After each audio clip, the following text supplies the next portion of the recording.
Selalu ada provokator dalam setiap demonstrasi. Begitu juga yang terjadi di era Baginda Khalifah Harun ar-Rasyid. Abu Nawas tercatat pernah menjadi provokator. Demonya anarkis lagi.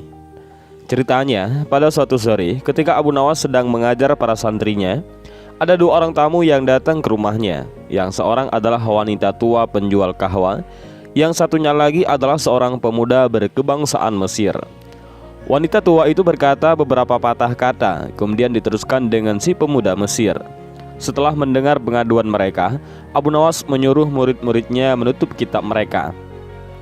Sekarang pulanglah kalian, ajak teman-teman kalian datang kepadaku pada malam hari ini sambil membawa cangkul, penggali, kapak, dan martil serta batu. Para santri Abu Nawas merasa heran, namun mereka begitu patuh kepada Abu Nawas. Dan mereka merasa yakin gurunya berada di pihak yang benar. Begitulah, pada malam harinya, para santri itu datang ke rumah Abu Nawas dengan membawa peralatan yang diminta oleh Abu Nawas. Berkata Abu Nawas penuh provokasi, "Hai kalian semua, pergilah malam hari ini untuk merusak rumah Tuan Qadhi yang baru itu." "Hah? Merusak rumah Tuan Qadhi?"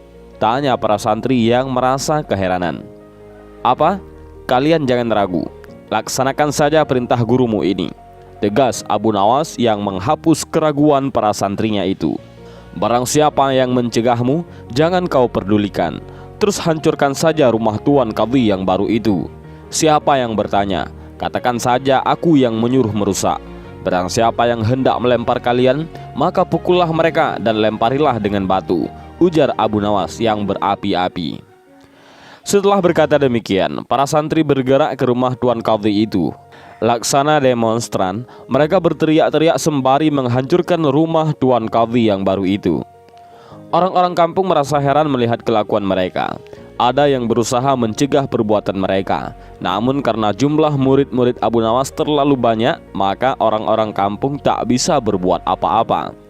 Melihat demo anarkis ini, Tuan Qadhi tergopoh-gopoh keluar rumah. "Mengapa ini kamu lakukan? Apa salah saya? Siapa yang menyuruh kalian merusak rumahku?"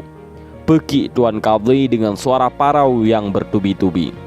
Murid-murid Abu Nawas pun menjawab, "Guru kami, Tuan Abu Nawas yang menyuruh kami."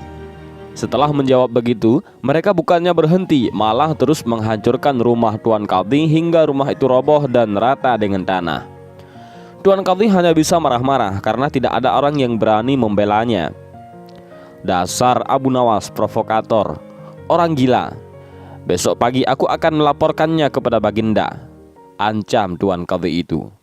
Dan benar saja, esok harinya Tuan Qadhi mengadukan kejadian itu sehingga Baginda memanggil Abu Nawas. "Hai Abu Nawas, apa sebabnya engkau merusak rumah Qadhi?" tanya Baginda begitu Abu Nawas datang menghadap. "Wahai tuanku, sebabnya ialah pada suatu malam hamba bermimpi bahwasanya Tuan Qadhi menyuruh hamba merusak rumahnya, sebab rumah itu tidak cocok baginya.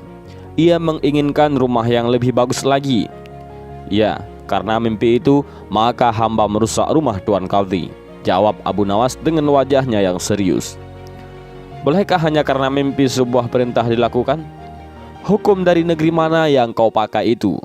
cucar Baginda Raja dengan nada yang tinggi. "Hamba juga memakai hukum Tuan Qadhi yang baru ini, tuanku," jawab Abu Nawas dengan tenang.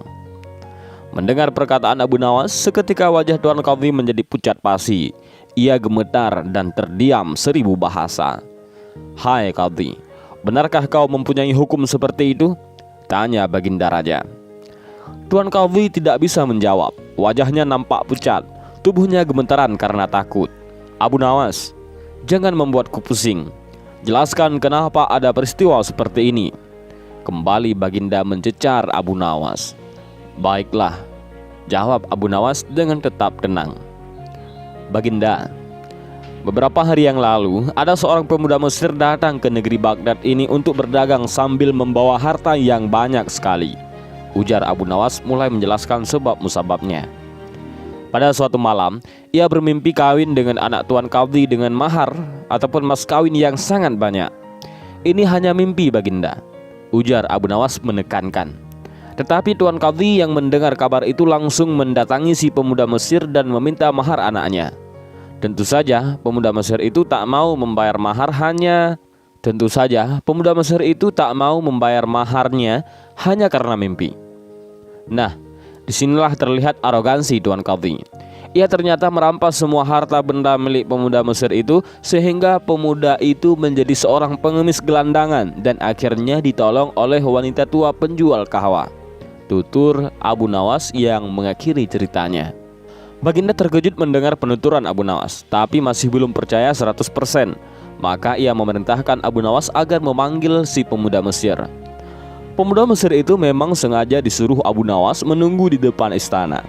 Jadi mudah saja bagi Abu Nawas memanggil pemuda itu ke hadapan Baginda. Lalu Baginda pun meminta anak dari Mesir itu menceritakan hal ihwal dirinya sejak datang ke Baghdad. Cerita pemuda Mesir itu sama dengan cerita Abu Nawas. Bahkan pemuda itu juga membawa saksi, yaitu seorang pria tua pemilik tempat ia tinggal.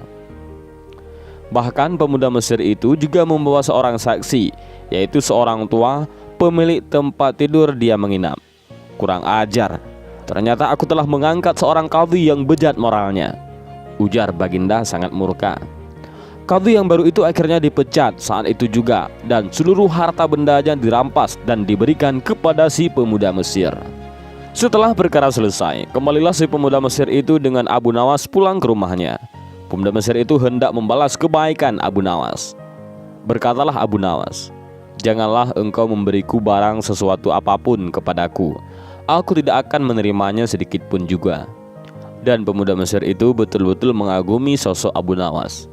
Ketika ia kembali ke negeri Mesir, ia menceritakan tentang kehebatan Abu Nawas itu kepada penduduk Mesir, sehingga nama Abu Nawas menjadi sangat terkenal.